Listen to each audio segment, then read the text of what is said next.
So, can the Kansas City Chiefs make it back to the promised land? Could the Rams be good enough to repeat as division champions?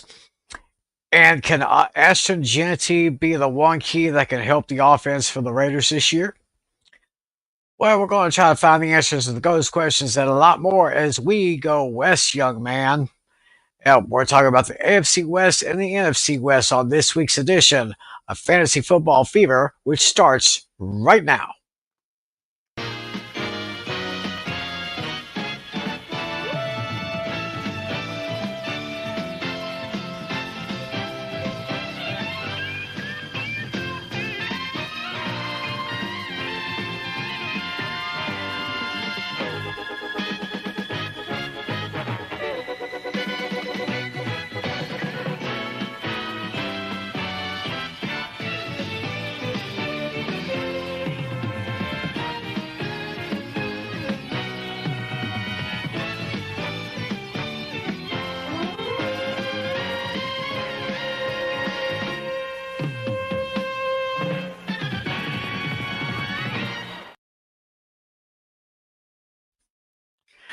Well, hello again, everybody. Welcome to another edition of Fantasy Football Fever.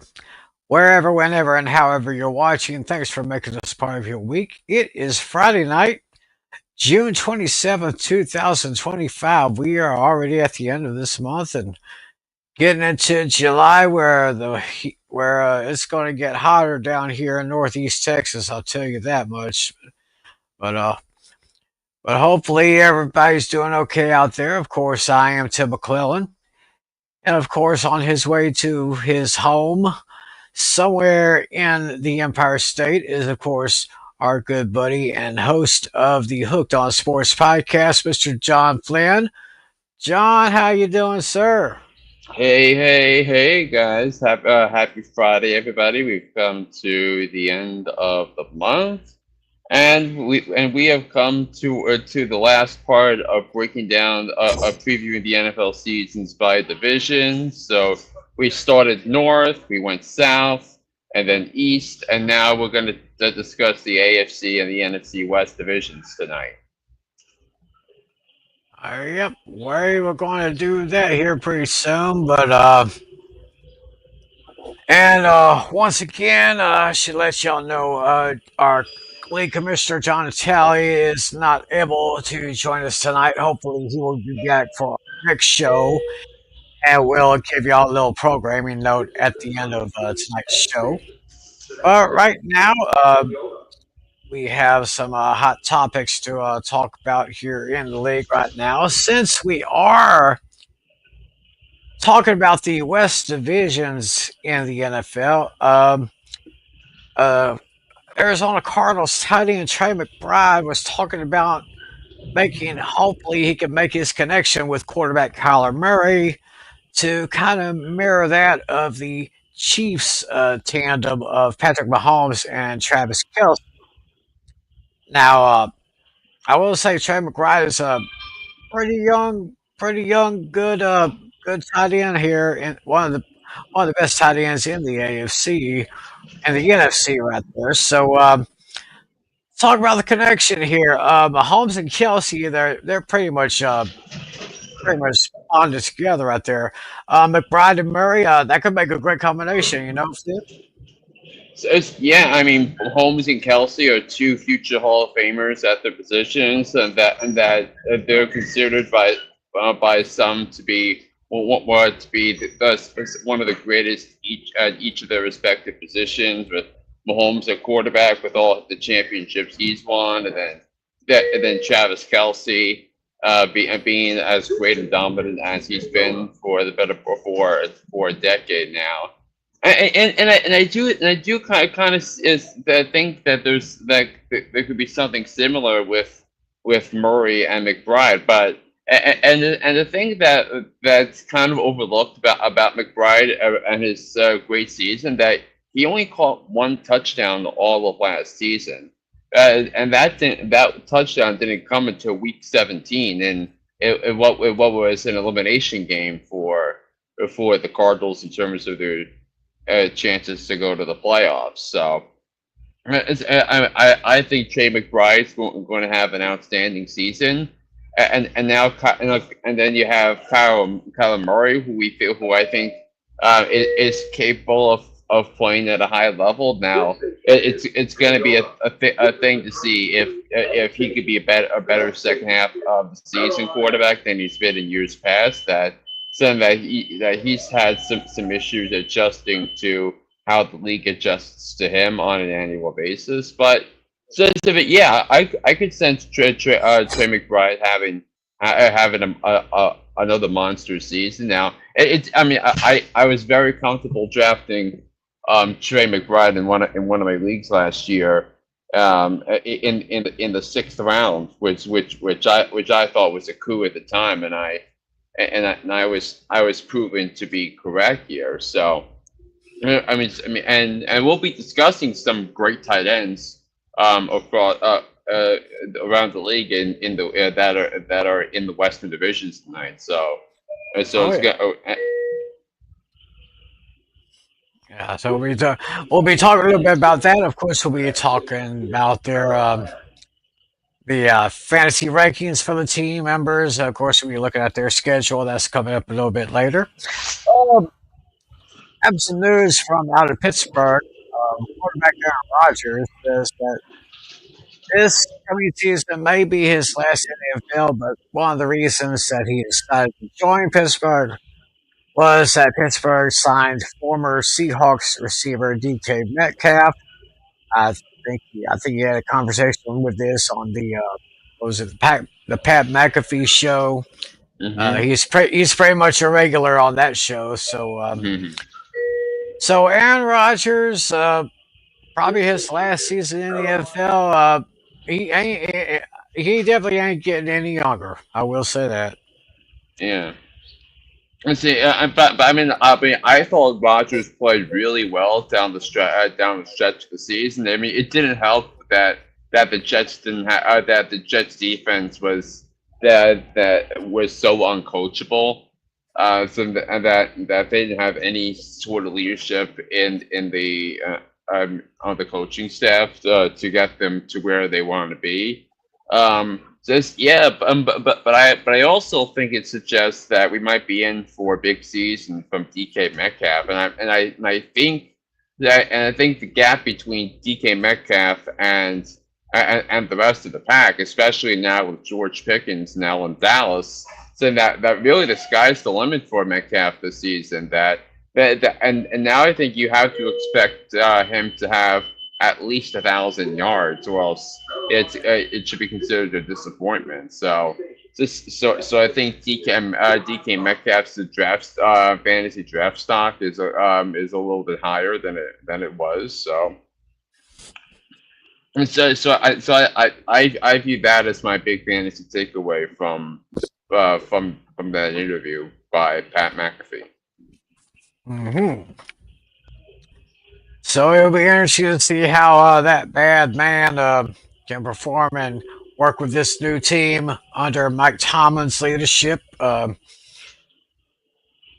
Some people are saying that this may be another season where the Steelers may or may not miss the playoffs. They may come close. They've done that a few times before, but they correct me if I'm wrong, Flynn. They have not won a division championship since what was it, 2020 or It's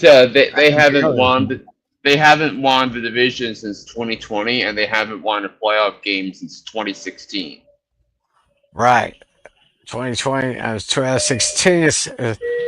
But somehow Mike Tomlin still has his guys going. He still gets those winning records. He still gets guys. But now with Aaron Rodgers and DK Metcalf, I think that Steeler offense will be pretty good. They may be able to hold it down up Yeah, in the yeah. AFC North. But I do think the big question for this with this is Rogers going to create headlines by making this about himself? Because like if that's the case, where where it's all about Rogers and Right. Rogers, and he wants the cloud and all that. Then all bets are off for the Steelers this season. Yeah, yeah, we have that little reminder that he does have a little bit of arrogance about him. Yeah, yeah. Although I do think it's good news for the 2026 Pittsburgh Steelers, as because now that Rodgers is pretty much not confirming or denying the rumors that he's retiring, so that now allow the Steelers to go out and draft their franchise quarterback in the draft next year, and and mind you that the draft is in Pittsburgh in 2026. So that's another thing to keep in mind. So if this is it for Tomlin, that they'll go into next year with a new head coach and a new quarterback, which I think is a healthy sign here for everyone involved with the Pittsburgh Steelers started in 2026. All right. Now, over in New York, it seems like Giants wide receiver Malik Neighbors is kind of hinting a little bit of trying to get one of their former receivers back to New York, and that would be Odell Beckham Jr. So, Flynn, you of course are a Giants fan, so give me a little insight on that if you would. I mean, I'm very curious to see what the fit is on the roster for the Giants, but I think signing someone like Odell Beckham Jr. I think would be a low risk type of thing here, because I don't know how much you can expect out of Odell Beckham, given that his production has taken a nosedive in the last few years, after being bounced around after Dave Gettleman traded him in 2019 to the Cleveland Browns. But I do think, for all intents and purposes, this is something that could make sense, and maybe bring in another veteran presence. But the question is, if you're looking at Darius Slayton as your veteran leader in the in the wide receiver room, then why would you bring in someone who brings a lot of off the field issues like Odell Beckham Jr. has? So that's what I'm looking at from the Giants in terms of finding ways to improve their roster before the season starts. Right. So, but Odell, he has been in the league for a good number of years now. So, Yes, I, this would be his 12th NFL season, if he signs for somebody. maybe 12th NFL season. So, had some good years with him. He, of course, is a very, very talented receiver. Makes great catches when they need to. So, yeah, good luck with Odell Beckham. Wherever he wants to go, if he wants to just go or stay or whatever he wants to do, wish him all the best of luck here. Uh, Another interesting story that was brought up. There was some. There's this thing called Tight End University. It was founded in 2021 by George Kittle from the 49ers, Travis Kelsey from the Chiefs, and former tight end, now Fox NFL analyst Greg Olson. Bringing the tight end community together. It's like a 3-day program that happens every year.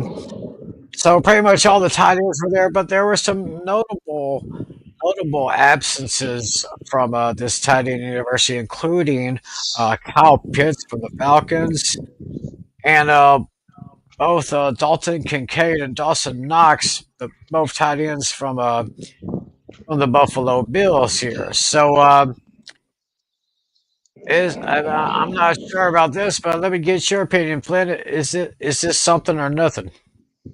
I mean, for Kyle Pitts, to me, it's concerning, really concerning.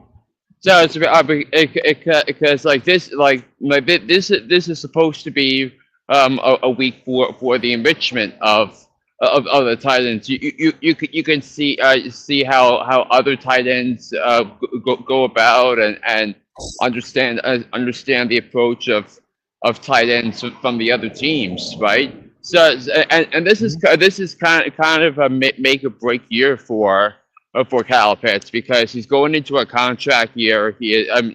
Right. There's no guarantee of a second contract with the Atlanta Falcons. But although to be fair, I mean he's been a victim of dysfunction in the Falcons organization when it comes to finding their go-to guys for the quarterback position. Like so you Right. had the last year of Matt Ryan, and then you had Desmond Ritter, you had you had Kirk Cousins, but Kirk Cousins was going mostly was giving the ball more to Darnell Mooney and Drake London last year, and then of course Michael Penix Jr. Coming in with all that. So I am a little concerned though about him.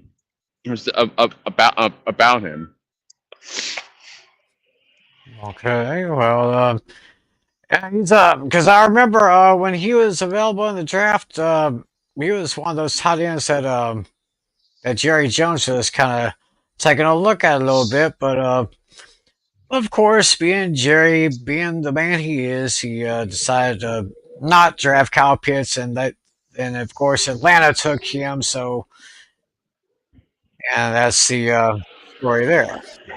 And so, well, the thing about that draft who did the Cowboys take that year in the first round? Micah Okay, what? Parsons. Yeah, that was Michael Parsons, right? Yeah, Who eventually that year would become the NFC Defensive Rookie of the Year and well yeah, deserving.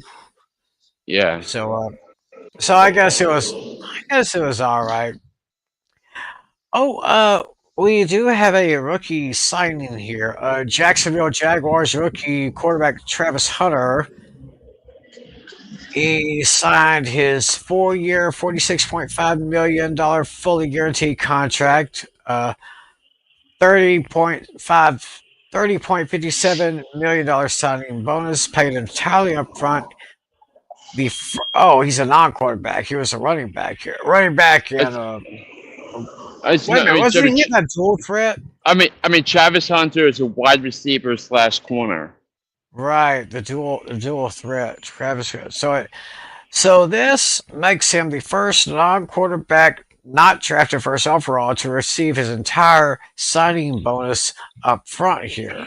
So looks like the kid got his money. Yeah, and it also tells you so that James Gladstone is putting all of his chips in, thinking that Travis Hunter is the player he hopes he's going to be, both as a wide receiver and as a corner, but which is kind of very risky because the Jags don't have their first round pick next year, and then after they drafted Hunter, they didn't draft again until pick 88. So it's very risky. To me it's an unconventional way of building a roster. Maybe he's right, but history for me, history tells me that it might not be such a good idea. Maybe not, but we'll just see how that young man goes with the Jaguars. Staying in the state of Florida with some NFL news, the Tampa Bay Buccaneers have just signed their GM Jason Licht and their head coach Todd Bowles to contract extensions. So Bowles is entering his fourth season as head coach. So far, he's got a 27-24 record. and with three straight NFC South titles from 2022 to 2024. So, extending bowls and licked over in Tampa Bay, obviously a good thing in the Bucks with the Buccaneers, right? Yeah, and Jason Like has done such a and that's how he's pronounced, Jason Like. But Right. Okay. yeah, he's done such an outstanding job of building building a winning roster in Tampa that you go back to his drafts when he started at the foundations of their Super Bowl winning team 5 years ago started in the draft process, and then of course bringing in Brady to bring about the culture change that they wanted that led to when it led to the Super Bowl in 2020, and then 5 straight years in the playoff, 4 straight years of winning the division. Mind you, it is the NFC South, but a division winner is a division winner, and you can't take that away Right. from Jason Like. So obviously, well deserved by them. Well deserved indeed. They finished 10-7 last season, losing in the wild card round to the Washington Commanders. A little bit of bad news here. The recently departed or recently released kicker from the Baltimore Ravens, Justin Tucker, got a 10-week ban after the NFL found that he violated the personal conduct policy. So if he were going to sign a team, he could attend training camp and he can play in preseason. But his suspension would start on August 26th. His eligibility for reinstatement would be back on November 11th. Of course, this stems from these accusations that Tucker was accused of sexual misconduct by these massage therapists in the Baltimore area. So I guess that's one less thing we have to worry about. But if anybody wants him, and really, who would sign him now? I maybe mean, maybe someone in the UFL. yeah, That's what I'm kind of thinking. Maybe the UFL, or yeah. I'm not sure, but of course, I have not heard anything of any guilt or innocence from the man himself. So, but I guess it's just one of those things that happens, you know. So, oh boy, you gotta gotta keep your head on a swivel. That, as they say here. Looks like Yes. No. looks like 49ers. The Diamador Lenoir arrested in LA on obstruction charges. Obstruction of justice here. It says, according to LA Police Department, he approached a group that included Lenoir and observed a gun inside a parked vehicle. When police asked for the keys, another man tossed them to Lenoir. Lenoir then threw the keys to a third man who was trying to hide them. So, I mean, and this is a pretty bad situation, considering that he just signed a 5-year, $92 million extension with the Niners back in November. He was a fifth-round pick in 2021. He has recorded 6 interceptions and 26 passes defended, and a total of 265 tackles in his first 4 seasons with the Niners. So, once again, no one is above the law. Yeah, I mean, just the thing, and for me, it's a similar situation with stud Memphis Grizzlies point guard Ja Moran had, to where he was suspended a couple of times by showing a picture of a gun, and putting it and spreading it on social media, and that got him canned for a substantial portion of the season. Just something that you just don't. They need to start thinking with their heads. They really need to do that. So, Yeah. let's see here. I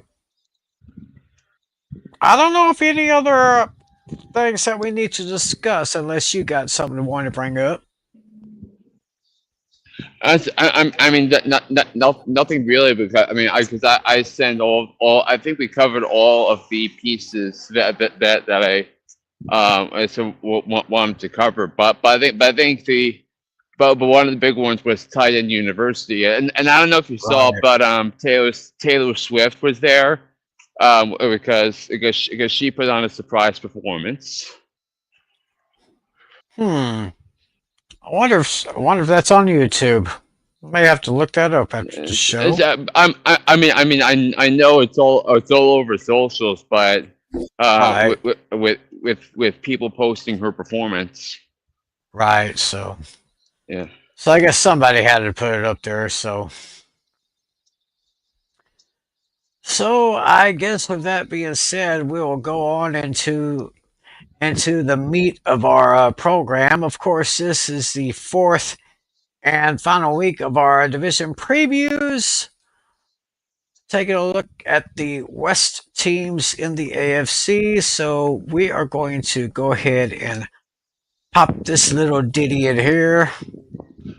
Taking a look at the fantasy rankings for the teams here in the AFC East, starting with the Denver Broncos, with the second-year quarterback Bo Nix, who had a very, very impressive rookie season last year. He goes into this year ranked number 10 among all quarterbacks in fantasy football. Once again, the numbers that you see beside their names is the rankings that they have going into the 2025 season.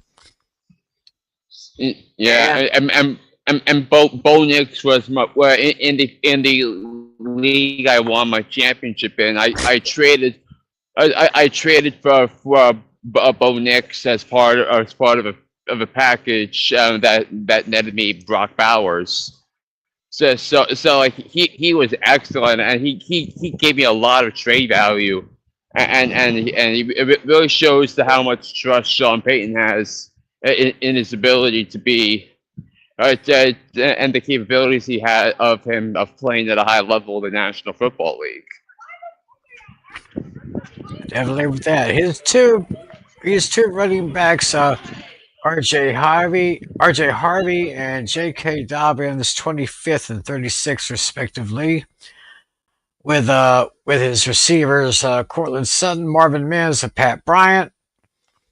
Uh, Top 10 tight end Evan Ingram going in this year, ranked ninth among the tight ends in fantasy football.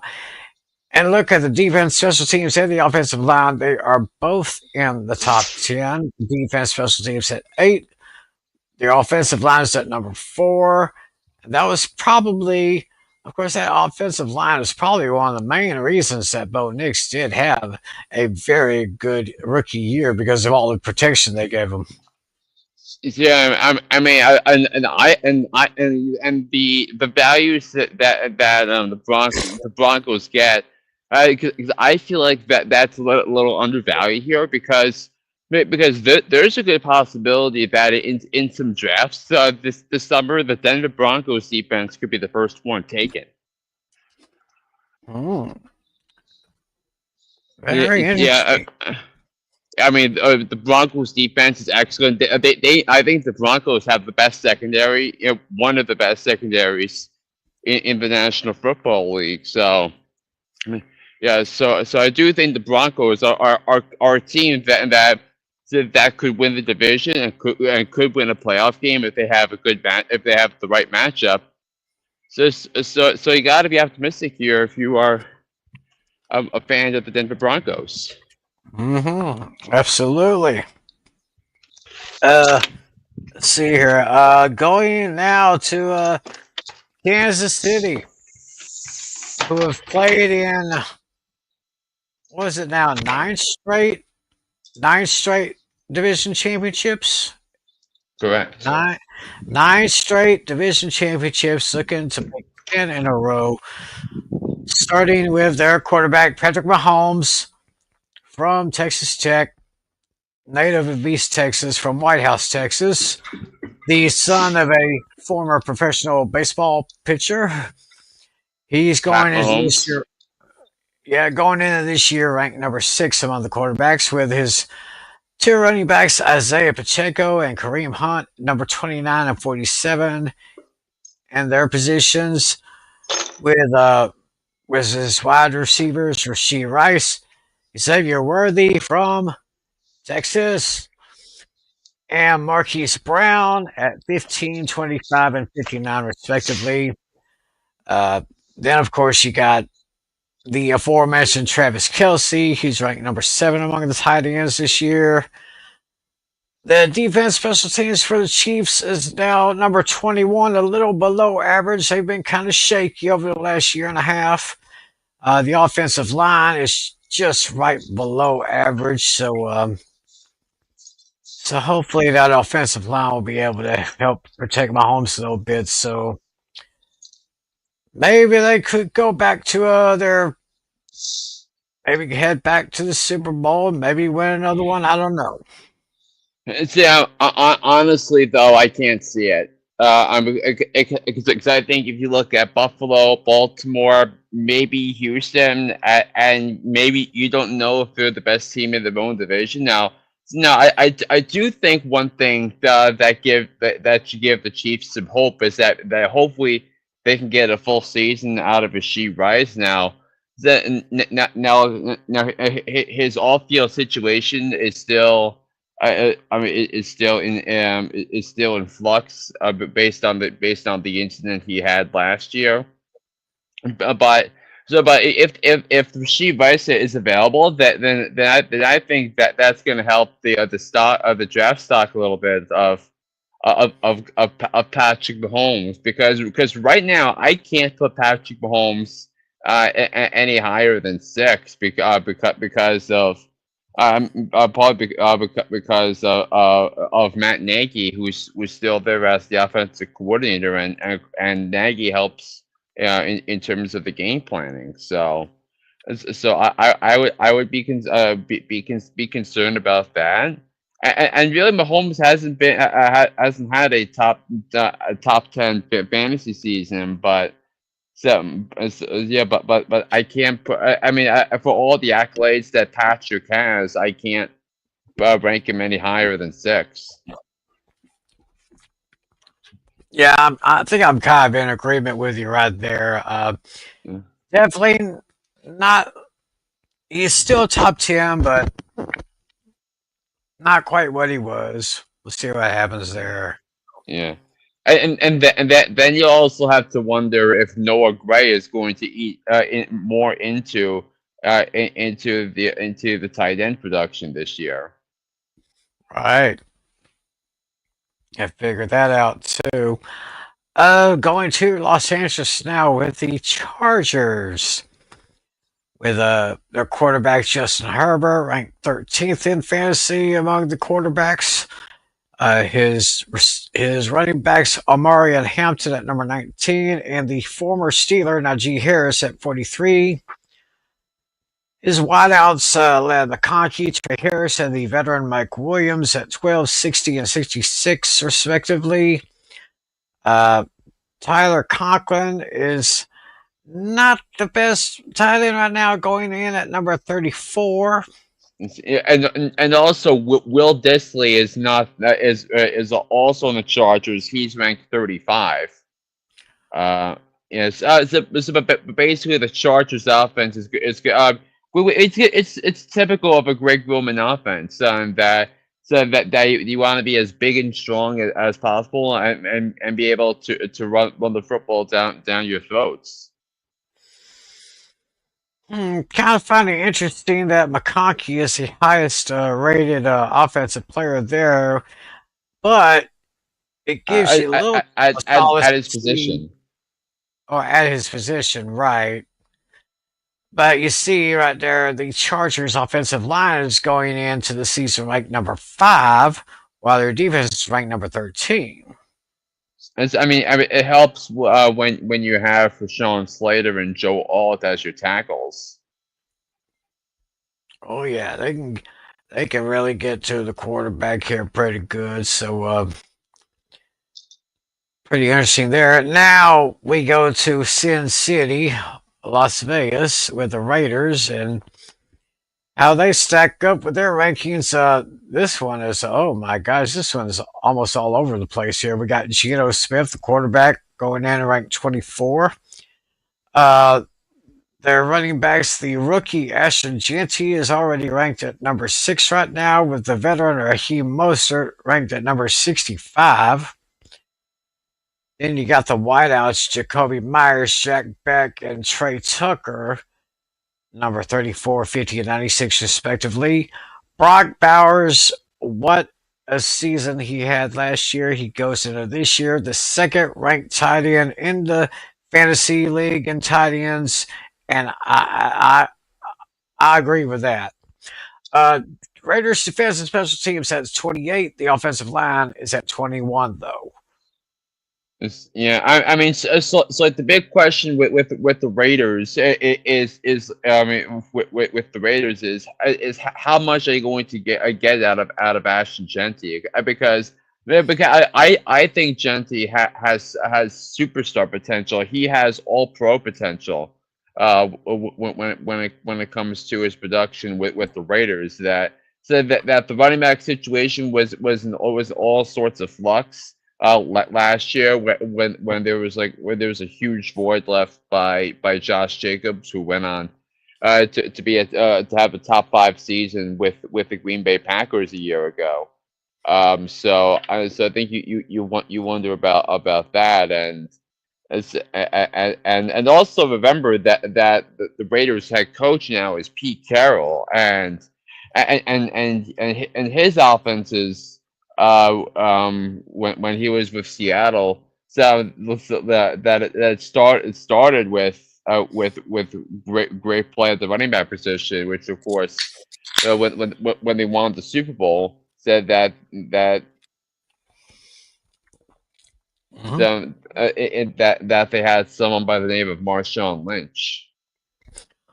Oh yeah, they had the beast mode right there. That was one of their big successes right there. So, and Pete Carroll, a proven champion head coach right there, definitely. So with the Yeah, addition of Ashton Jeanty and the great Brock Bowers, his team, that I I could see a bit of an upside with the Raiders, but I'm not yeah. sure though. I do think that the Raiders are going to be in the mix for the playoffs, but in down the stretch of the season. I don't know necessarily if they're going to make the playoffs,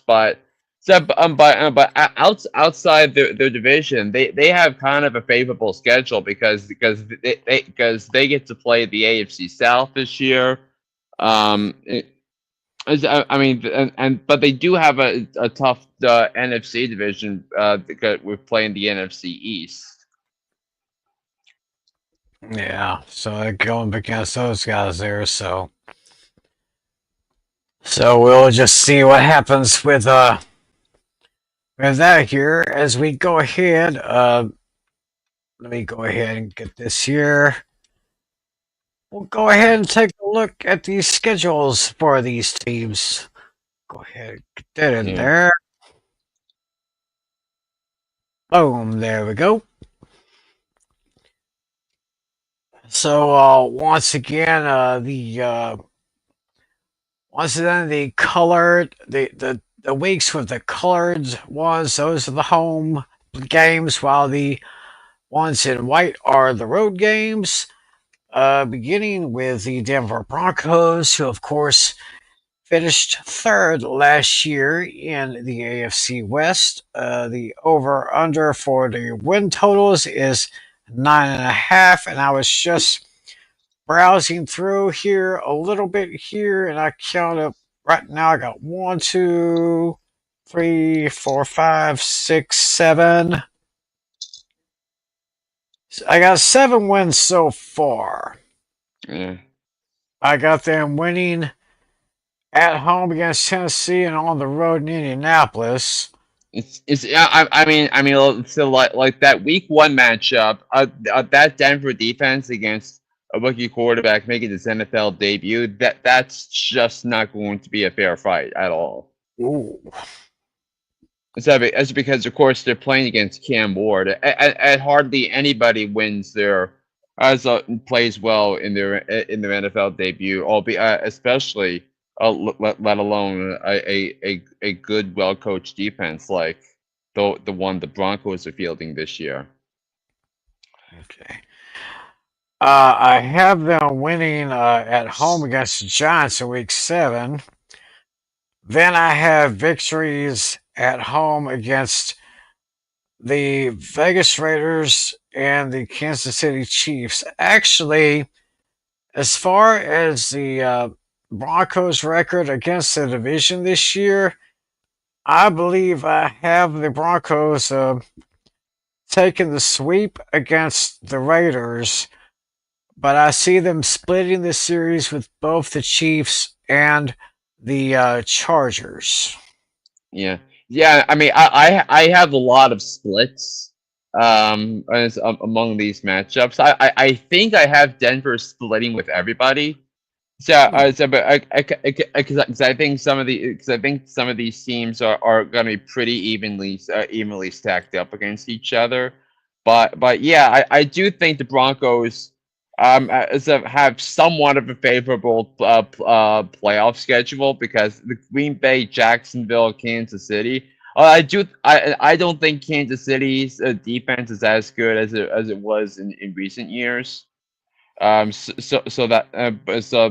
then again, the Broncos having to play on the road in Kansas City. That's not gonna be easy. But again, could that be a game that decides the division? Well, that will have to remain to be seen. But um, so I mean, you have pretty decent, pretty favorable matchups for most of the first half of the year, and then when it starts to come down to the nitty gritty, you're gonna have some tough matchups in the second half of the season. Yeah, looking at weeks 8 and 9, I guess you could call it a Texas two-step. Uh, the Broncos are in Dallas against my Cowboys, and they go on the road to Houston against the Texans. Uh, I can't remember if I mentioned last week if on our last show if Cowboys could beat the Broncos in Dallas. I mean, Bo Nix, the Broncos are pretty good there, but Houston, now that is going to be. I'm not saying it's a like a prime time like game, even though it's a 1 p.m. Eastern game on Fox, but it does. I mean, Broncos and Texans. That would be a very interesting matchup right there. I mean, it feels like a Joe Davis, Greg Olson, Pam Oliver special on Fox a week 9.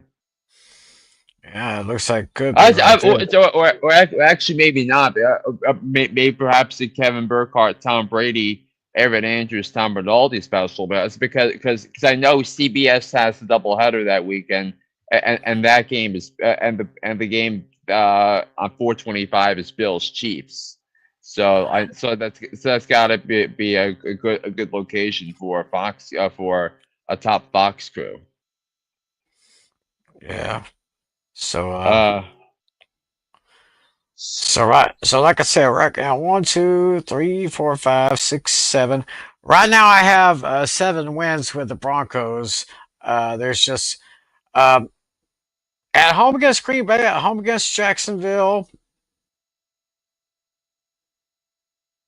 Green Bay is going to make them work for it. I'll guarantee you that. Interesting to see what I, I, Jacksonville does there. I, I mean, I don't know about that though. I feel like that's a win for Denver. Well, Green Bay or Jacksonville? Both for Denver. Denver wins against both teams. Ooh. Mind you, both games are in Denver. That's Right. because and the Cowboys game is in Denver too. Yeah, the Cowboys game. Yeah, the Cowboys are going to Denver, so that might put it as a win for them. So that gives me eight. So I could. It looks like right here, if I take another look at this thing, of course they're at home against the Jets week 6. Oh, not they're not actually at home. They're going to be uh, outside the country. It's going to be on NFL Network on that one. So right now I got 8 wins, but that could change. So I might be taking the slight over on this one here. So I have the over for the Broncos. okay, so taking a look at the Chiefs schedule here. They start at home against That's a Friday night opening game. It's In against Brazil. Chargers and Brazil. That is exclusively on YouTube. So that's going to be interesting right there. So I could probably, let's see. Let's go. I said Kansas City would split the series with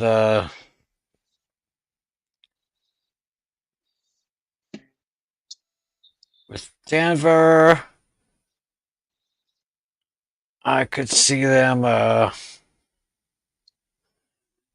second. So the first game is going to be in Brazil. The second game is going to be Week 15 in Kansas City. Yes. So I could probably see that as a loss here. And I could probably see them splitting with Las Vegas.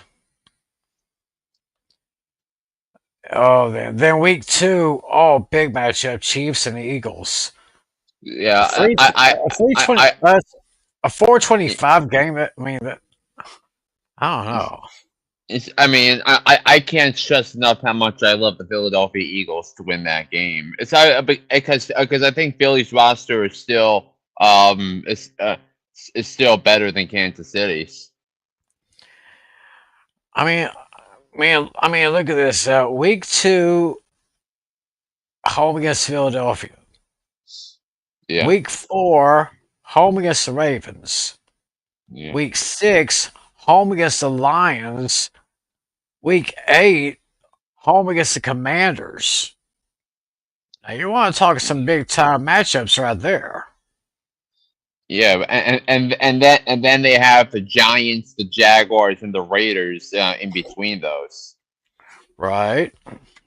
Yeah, and then that Week 9 game in Buffalo. Yeah, so Kansas City, to me, they have a difficult first half of their schedule. Saying that I could see them starting the year like the 4-5 or 3-6 before their schedule gets more favorable after that. Yeah, unfortunately, I do see the Chiefs beating my Cowboys on Thanksgiving Day, Yeah, and I have that as a win for the Chiefs. then they'll be home against Texas, which will be a no problem victory right there. Um, right now, look at it. Week 5 at Jacksonville. Monday night game too. Yep. I'm going to see that. Well, they're at Jacksonville, so they might lose that one. Uh, they might lose week 4 against the Ravens. Uh, a loss against the Lions. So right now, my only two question marks are Week 8 and 9, home against the Commanders and on the road against the Bills. So with that, I got 1, 2, 3, 4, 5, 6, 7, and the over under is 11.5. So Yeah, looks like I may be taking the under on this one. so right now I have the Chiefs winning 10 games, so I'm going to take the under with the Kansas City Chiefs. Oh. Now we go to Los Angeles with the Chargers here. Let's see here. They, of course, finished second last year in their division. They start with the Chiefs game in Brazil. So what did I say about that one? Kansas City. So they would lose that one here.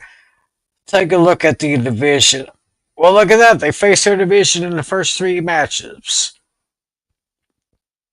Started Brazil against the Chiefs, then on the road in Las Vegas, and at home against Denver. So first 3 Yeah, games against their division. I mean that's a rarity because the NFL typically likes to put division matchups in the second half of the season. Right. What's the okay? 9.5 is the over under for the Chargers here. Yeah, I mean, I feel like the Chargers can win 10, 11 games again and go back to the playoffs. But because I think you have to if you kind of forget about the Chargers is that Justin Herbert is their quarterback. Right. What did I? It's, Chargers. Kansas City would lose at home against the Chargers. Uh, the Chargers go to Dallas on December 21st. I'm going to pray that as a win for the Cowboys there, but they'll definitely lose against Houston. Then at Denver, probably lose that one here. So now the ones that gets me right here is week 7 through 11. They're home against the Colts, home against the Vikings, and on the road to Tennessee, home against the Steelers, and on the road in Jacksonville. That one kind of gets me. The Minnesota game is on Prime Video. That's be a Thursday night football contest right there. Let's see. Home against Indianapolis. I could probably see that as a win. Versus Minnesota, that's a loss. They could probably lose to Cam Ward at Tennessee. Lose at Pittsburgh, probably win at Jacksonville. So 1, 2, 3, 4, 5, 6. Right now, I've got 6 wins for the Chargers, but I may have to re-examine a little bit here. Let me see it again. 1, 2, yeah. 3, 4, 5, 6. Yeah. So I may be taking the under on this one until further notice. Yeah, although I think the Chargers, so with the way they play, I think bodes well for them this year. All right.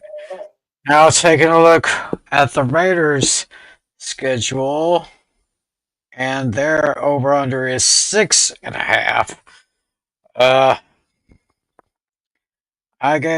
I say they will get swept by Denver. I say they'll split Kansas City and split against the Chargers. Yeah. Yeah, I could see the Raiders going into New England and beating the Patriots in week 1. Okay, they will lose to the Commanders.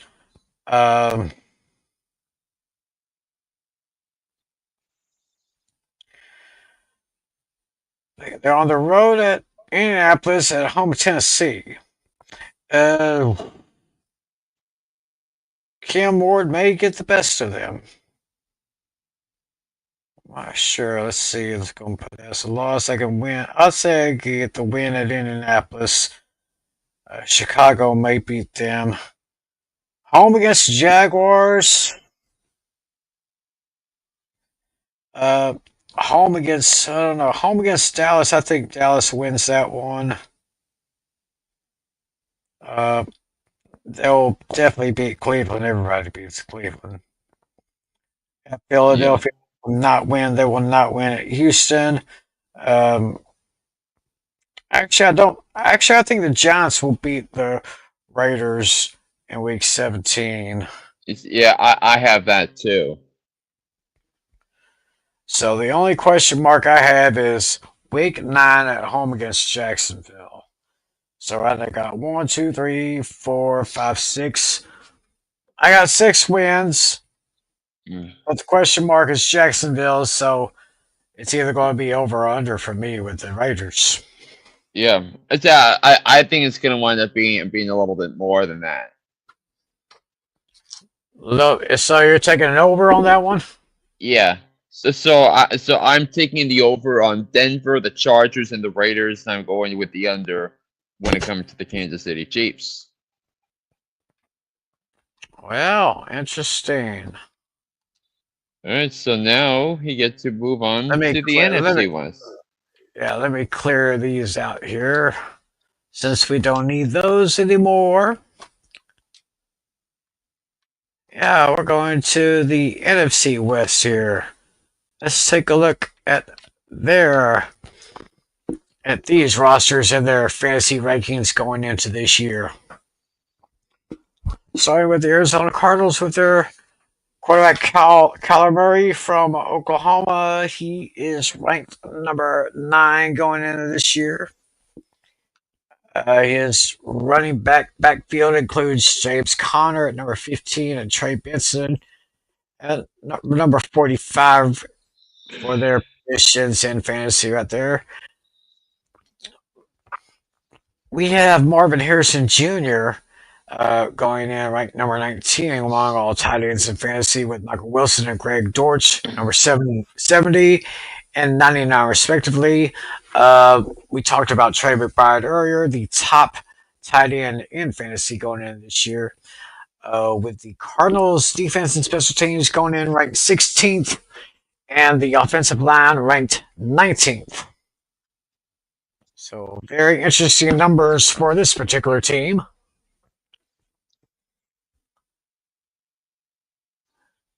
So it could be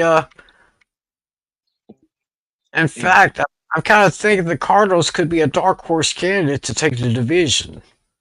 Because when I went through my first round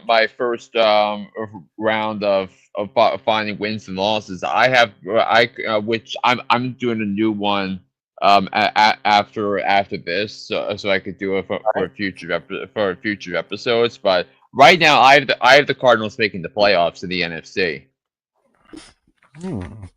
Interesting. See how that goes as we go to the LA Rams. Quarterback Matt Stafford going into this year ranked number 17 among the quarterbacks with Kyron Williams and Blake Corum at number 11 and 64 respectively. The third ranked wide receiver happens to be Puka Nakua, or as I like to call him, Nakua Matata. I think Puka Nakua is gonna be a top. It's gonna finish around top 5 receiver this year. That's because I think now that they also have to put some attention towards Devontae Adams, who they brought in free agency. So that makes such a dangerous wide receiver duo, and I think Matthew Stafford is going to benefit from it now. Now I think the question is Kyle Williams going to have another year? I think that there are some doubts about that. I mean, I thought he was going to take a hit last year, but he still scored high because he kept scoring a lot of touchdowns. So the question is it going to be if this is going to be a pass first offense, is that going to limit the opportunities Kyrie Williams has on the goal line? So Right. So, Nakua and Adams, they could be a good threat in the division right there. They have Tutu Atwell, number 82, among the wide receivers in fantasy. Tyler Higbee, their tight end, going into this year ranked 25th. Rams defense special teams is ranked 15th, while the offensive line is ranked 6th. yeah, and also you can't forget what the Rams did last year in the playoffs. They had 9 sacks on Sam Darnold, and they had 7 sacks on Jalen Hurts. Yeah, so it'll be interesting to see what that defense can do this year with the Rams.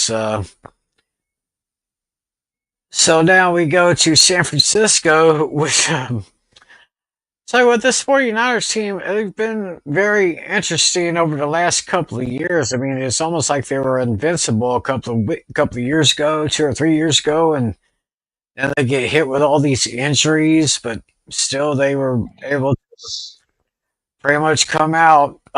Brock Purdy, Mr. used to be Mr. Irrelevant. He's going into this year ranked number 8. We have Run CMC Christian McCaffrey, even though he has been injury prone, he goes into this year ranked the 3rd best running back in fantasy, with Isaac Guarendo at number 51. The wide receivers, Jawan Jennings, Ricky Pearsall, and Brandon Ayuk at 37, 43, and 85. So I guess with all that talk about Ayuk wanting to trade or something, I guess nothing ever came of it. Yeah, but also he's been hamstrung by injuries because I mean he's coming off injury riddled season last year, and then which is and which is kind of why they drafted Ricky Pearsall. So I do think that as long as one of these receivers steps up for San Francisco, I think you're gonna see a big year out of Brock Purdy because. And the thing with Brock Purdy is that he's got the gift of the schedule this year, one of the easiest schedules in the NFL this year, and you'll see why in a little bit. And so I think that So, and 49ers defense special teams is going in ranked number 14th, while they have the number 8th ranked offensive line. So, pretty good for them. Now we go to Seattle, where Sam Darnold will be the new starter there after leaving Minnesota. He's ranked number 27th, with his wide receivers Kenneth Walker III and Zach Charbonnet 13 and 46. Wide receivers Jackson Smith-Njigba, number 17. The former Ram Cooper Kupp, number 39. So, yeah, from the 49ers to the Seahawks. And we know how ugly that rivalry is. So, yeah. And of course, they have Marquez Valdez-Scantling right now. He's ranked 101 among the fantasy wideouts this year. Noah Fant, the tight end, ranked number 29. The Seahawks defense special teams ranked number 18, while their offensive line is near the bottom at 27. So it'll be interesting to see how Sam Darnold will be able to work into the Seahawks system this year. Yeah, I mean, although I do think one player to keep your eye on, in my opinion, is Kenneth Walker III. I mean, I think you have I think you kind of forget how talented and fast he is, and I think he kind of fits what Clint Kubiak wants in his offense because they have a new offensive coordinator in Seattle. Yeah. So it'll be interesting to see. It will be interesting to see what happens there in Seattle as we now go ahead and bring up the schedules for these teams. So we'll just slide them in here now. Take a look at the Cardinals schedule. Of course, you just mentioned the Cardinals will probably have Pretty interesting schedule this year. Let's see here. Their first division game is week 3 at San Francisco. I could probably see them splitting their series with San Francisco, with with the home teams winning both games there. Seattle, seeing what I could probably see a split there with with the home teams winning, and then with Rams probably also. This may sound crazy, but I see them splitting the division this year. Yeah, I mean, if they can go 3-3 in the division, I think you have to view that as a win because if you look at some of the other games that they've got Tennessee, they've got the Jaguars, they have the Cincinnati Bengals on the road week 17. They have uh, they start with New Orleans and Carolina, this is a schedule that's ripe for them to win 10 games and make the playoffs. Yeah, 1, 2, 3, 4, 5. Actually, I have them going 5-2 before the break. Well, I mean, before Yeah, their bye week, I have yeah, them losing at San Francisco, then losing at home against Green Bay. yeah. And that I mean the schedule they have week 16 and 17. So if you have a first round bye in fantasy playoffs and you have Marvin Harrison Jr., so you get the Falcons defense and the Bengals defense. Could Marvin Harrison Jr. combine for 300 yards those 2 weeks? I think uh, I think there's a distinct possibility. You have to think of that because Atlanta's defense is dreadful, Cincinnati's defense is dreadful. Yeah, I can see that. Probably lose at Houston in week 15. Loss at Tampa Bay. Uh, so right now my only question mark is the Cardinals on the road in Dallas, week 9. Yeah, I mean, I could see the Cardinals winning that game. It's a Monday night game too. Yeah, So, as then the Cardinals coming off their bye week too. oh yes, Yeah, yes, coming yes, off of a bye that could yeah, really yeah, make so all the the difference. yeah, so the Cardinals will go into that game rested. I've got 10 wins for the Cardinals here, so I'm taking the over here. Me too. I think once my spread once up here we go. My spreadsheet of chronicling all the wins and losses I have for everybody should be coming up. Um, or should be coming up in a little bit. Hmm. Hang on, this isn't the right one, but all right, let's see if that one does it. Maybe not. I'll find it. Anyway, so I'll get to all the ones I have, but let's start going over the Ram schedule. Interesting game to start the season. They are at home against the Texans.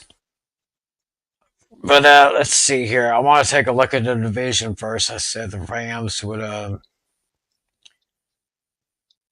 stand at home against the 49ers. I see a split there. I see no, I see a win here.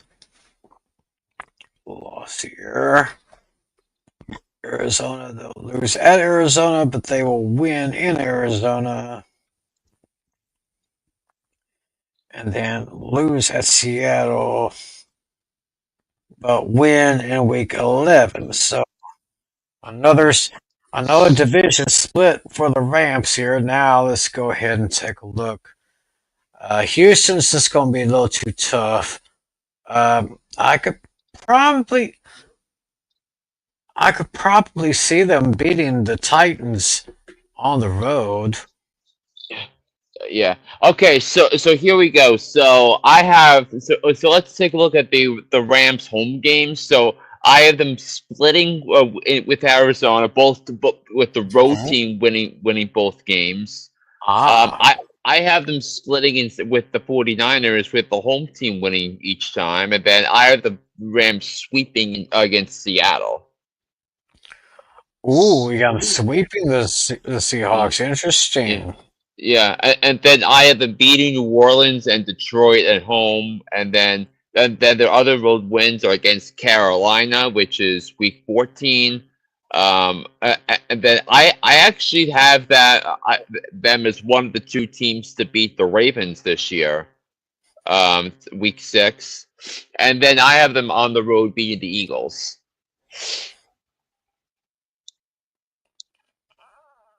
Beating the Eagles in Philadelphia. Ooh, ooh. So you got them beating the Eagles in Philadelphia, and you have them beating Baltimore in Baltimore. Yeah. You, I I could mean, probably I, I see mean, them. I think the Rams are one of the biggest threats to the Eagles in terms of repeating as NFC champs. So that's to be as big because if you look at the coaching, the skill players, the drafts the last couple of years, rebuilding that offensive line, they have some great pieces, and a really a good roster. Okay, so it looks like I've got 9 wins. So looks like I'm taking a slight under on this one. I just don't see how they can beat the Eagles in Philadelphia and beat the Ravens in Baltimore and home against the Lions. The Lions are just too tough. So looks like I got 9 wins for the Rams this year. I mean, so I have 10. So it takes care of them. Two of the Niners. Now this is going to be interesting. Sorry, they are projected with the over under at 10.5. But let's see here. Start on the road at Seattle. I'll probably lose I, that one. yeah, I have that as a loss. Well, look at this. I actually start and end their season against against the Seahawks. Uh, call me crazy, but I think I see the Seattle Seahawks split. I mean, actually sweeping the Niners. There's a I I I have possibility. I have that as a split. I guess Arizona probably win at home but lose on the road. So actually, according to the schedule grid that I have the 49ers sweeping Arizona. Ooh. And I have then I actually have the Niners sweeping. I think I have the Niners sweeping the Rams if I'm not mistaken. Yeah, If I read it correctly. yeah. So I guess with the other teams here at New Orleans, I uh, I could see a victory there. Home against the Jaguars, that could be a victory. At Tampa Bay, I can't see them winning that one. Versus Atlanta, home against Atlanta, might not be a win. On the road to Houston, I don't think so. Yeah, yeah. So I have that as I have the Texans as a loss, and then I also have the Bucks as a loss. But okay, because the thing about that the 49ers Bucks, because last year the 49ers outgained the Bucks by like 200 yards, and they only won by 3 points. Hmm. So I think that was the signal to me that the Bucks were going to go on a run.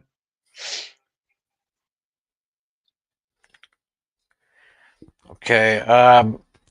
At New York, Week 9 against the Giants. So I have that as a win for the 49ers.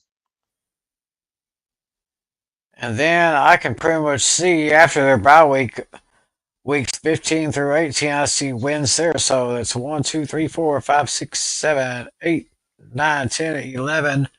Looks like I got 11 wins for the Niners, so I guess I'll take the over. Mm. You see, I have wins against Tennessee, Indianapolis, and Seattle weeks 15 through 18. Although I do have them losing at home to the Bears week 17. So Let's so I just check. so I so I have the 49ers winning 11 games. So So I'm going yeah, to take the over. good one. And of course, we got the Seahawks here. They are picked. Their win projection is 7.5. Um, what did I say for the 49ers? They would. What did I say here? Seattle. Said they would split the series with the home team winning. Uh, Seahawks probably lose at Arizona, but they'll probably win at home against Arizona. And the Rams team, Yeah, I have the Rams, the Seahawks getting swept by the Rams. yeah, I think I see that too. Yeah. So See yeah, that happen. and then week 2 against at Pittsburgh, I have that as a loss. So I have them starting 0-2, well before beating the Saints at home week 3. The Arizona, I have that week 4. That's the loss. Week 5 against the Tampa Bay Buccaneers, I actually have that as a win. Actually, Ooh. I mean, I think it's gonna. I feel like that game is gonna be a shootout. One I think Seattle can actually win. Week 6 against at Jacksonville against the Jags, I have that as a victory. The week 7 against the Texans, I have that as a loss at home. And then they play at Washington versus Arizona, then at the Rams, at the Titans. So I have them splitting those 4 games, and then Sam Donald revenge game week 13 against the Minnesota Vikings. I do not see that happening. I have that as a loss for the Seahawks. Week 14 in Atlanta against the Falcons, I have that as a win. Then week Mm-hmm. 15 against the week 15, I have that as a win against Indianapolis. Week 16, I have that as a loss to the Rams, and then I actually have them losing to Carolina week 17 before beating the 49ers in the season finale. Yeah, I kind of almost see everything the way you did. So I've got 1, 2, 3, 4, 5, 6, 7, 8, 9. So it looks like I've got 9 wins for the Seahawks. So I'm taking the over. This could be a very, very interesting year for them. So, but of course, there's there's a few games here that I gotta take a good look at before I can give a final definite total before we get to the get to our division winners and who we think will be the wild cards and our playoff and Super Bowl predictions, which is coming up late August. So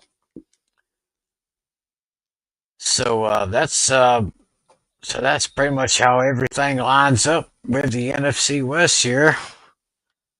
Oh, we had someone wanted to say hello here, Daniel Barry. Hey, happy Friday, happy Friday to you, buddy. And then of course our friend Dashy. Been 10 years since Arizona won the NFC West. Been 10 years since Denver won the AFC West. Hmm. Yeah. They well, to ask you, I'll say both of those teams do have very interesting schedules here.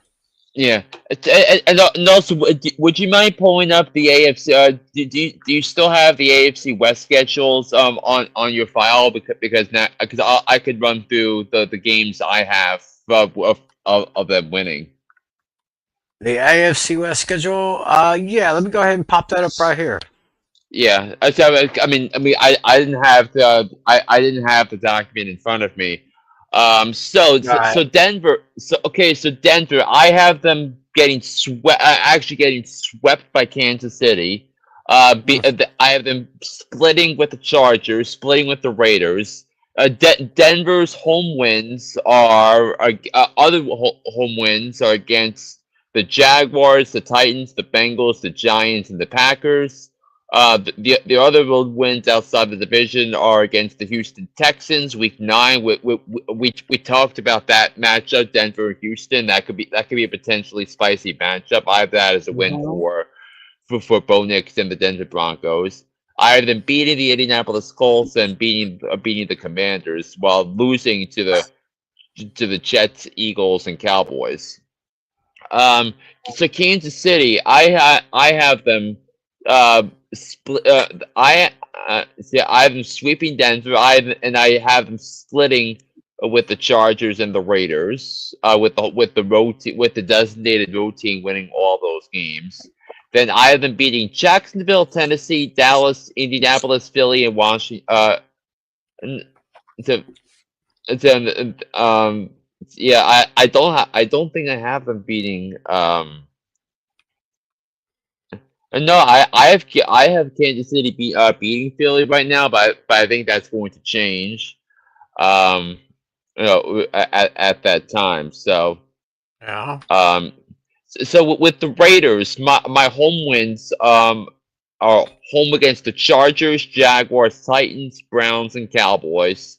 And then the road wins are against Denver, Kansas City, Indianapolis, and New England.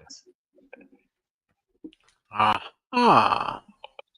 And Interesting. that so I have the Raiders winning 9 games at the moment, and then the Chargers I have them their wins I have are home against Denver, Vegas, Houston, Philly, and Minnesota, and their road victories are against the Chiefs Week 15, then at Jacksonville, Tennessee, Miami, and the New York Football Giants. So I just wanted to officially get that out of the way. Okay. So I guess we can go ahead and close that out there. And well, that's pretty much our 4 weeks. All right, we've gone through the divisions here. We'll kind of look at a little bit of them, maybe sometime in the future. Yeah. Yeah. Programming note. Next Friday, of course, is July 4th. So me and the guys, we are going to take a week off. We will reconvene 2 weeks from tonight on 7-Eleven Convenience Store Day, Yeah. which happens. It just so happens that just a few blocks down from where I live, there's a 7-Eleven. So we'll start our look at fantasy rankings. We've done some fantasy rankings kind of during these division playoffs, but we're going to go in depth position by position, starting 2 weeks from tonight. We're going to be looking at the top quarterbacks in fantasy. So start looking at them. Again, July. And of course, like I said, we're off next Friday. Back here a couple weeks from now. Um, no, I did not come up with a trivia question this time. And neither did I. Yeah, I'll try. I'm probably think of some way. Well, probably have to be quarterback related. So I have Yeah. some time for that. I've already printed out like 4 pages of different lists of best fantasy quarterbacks. So basically, what I'm going to do is take the conglomeration and kind of make up my own list of my best quarterbacks. Yeah. Um, how many do we want to do? Do you want to do 10, 20, S- 25? so last year we did 25. Okay. Okay, this Yes. sounds good.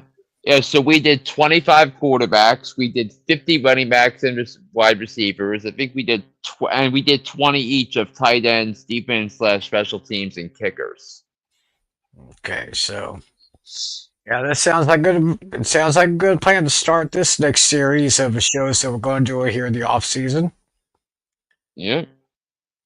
And of course,